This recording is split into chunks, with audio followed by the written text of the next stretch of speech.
Hey YouTube, Eagle Run 23 here for Eagle Reloads. Welcome to the reloading bench.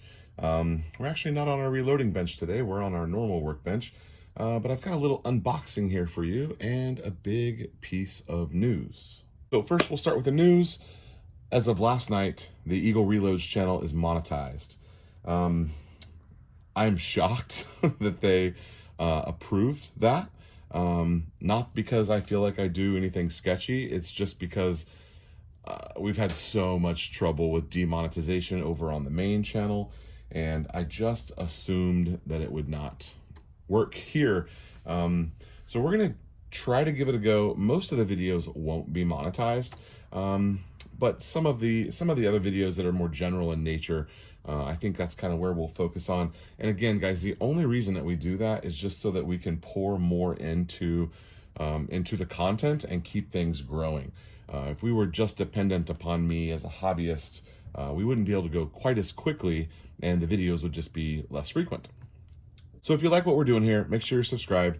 Always give a like, and just in general, when you're watching YouTube, if you're on a channel you like, leave a comment, leave a like. It just helps things progress and it keeps us relative on the YouTube algorithm. Okay, so let's go over a couple things that came in. I have a subscriber who is always commenting, and we've emailed, and I think we've even exchanged phone numbers. His name is Leon, and super good dude. And he said, hey, Eagle Run, can I send you some 8.6 Blackout bullets that I cast?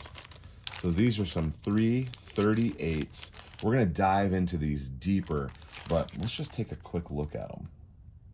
This is the first time I've held a cast bullet from someone, and I don't really know anything about it. I'm gonna follow up with him. We're actually gonna have him on a live stream here at some point. We were gonna do that a couple weeks ago, but the demonetization just kind of derailed us. But you can see the seams, and I wonder if I need to file or I don't know what I need to do to prep this, but I'm sure he'll tell me. So we've got, I don't know, maybe 20 or 25. I don't know what they weigh. We'll get the scale out when we dive into this a little deeper. But I was surprised because he also sent me some 9mm and some 6.5. Now, depending on what these weigh, we can do these potentially in the Grendel. Cast bullets are something that I have not dove into as a reloader.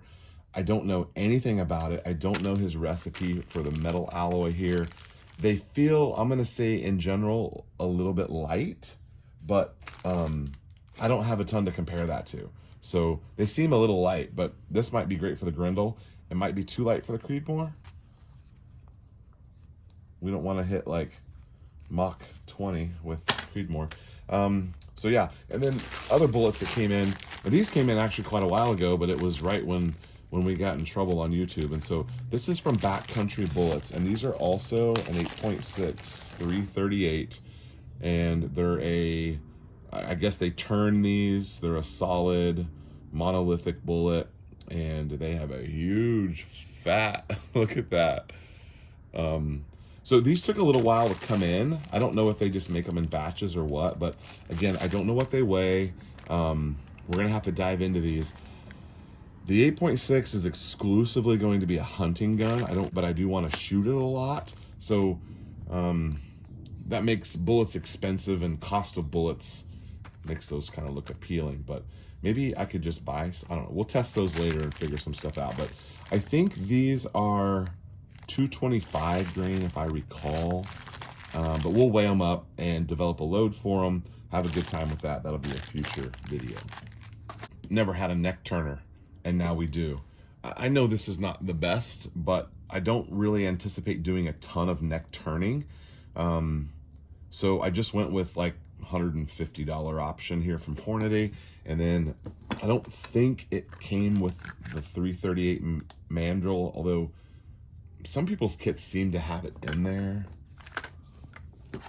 So it says it comes with 22, 6, 6.5, and 30, which would probably cover most people's bases. But we're doing the 338. So I went ahead and got one of these in. We'll put that together here in a future video. Make sure you're subscribed and you'll see those. And then I guess kind of the last thing, we're fixing to go to the range. We kind of ended up with an accidental day off here today. So I think I'm going to put this Tract, this is from Tract. I think I'm going to put this on my Grendel, and maybe we'll take the Grendel and the 8.6 to the range today. This is definitely a lighter weight. One of the things I was worried about was if that bubble, see this one, the lines are so much closer together, and so that small bubble you can really kind of visually see. There's not much estimating. On this Tract one, I mean, I guess you would know if you're level, but it's a little inaccurate because of the size of the bubble. They need to make the bubble bigger or the lines smaller, I guess. But anyway, this will fit like a 1 inch and a 30. I think it's got a little bushing insert in there, so we'll get that mounted up. I'm not going to show you how to do any of that. We're going to turn over a new leaf here and see if we can stay out of trouble with YouTube. I wanted to say thanks for watching, show you a couple bullets that came in. We're fixing to take this 8.6 load from the other day. We've got 4 or 5 different setups there that we're testing. A star line, some that our buddy Nate made, a star line, some original Q brass, and then this was once fired Nate brass, and this is new Nate brass. So Nate is our reloading buddy that's sent us a bunch of cases. So we've got some things to test, and I guess we better finish up here and get to the range. Eagle Run 2-3, thanks for watching.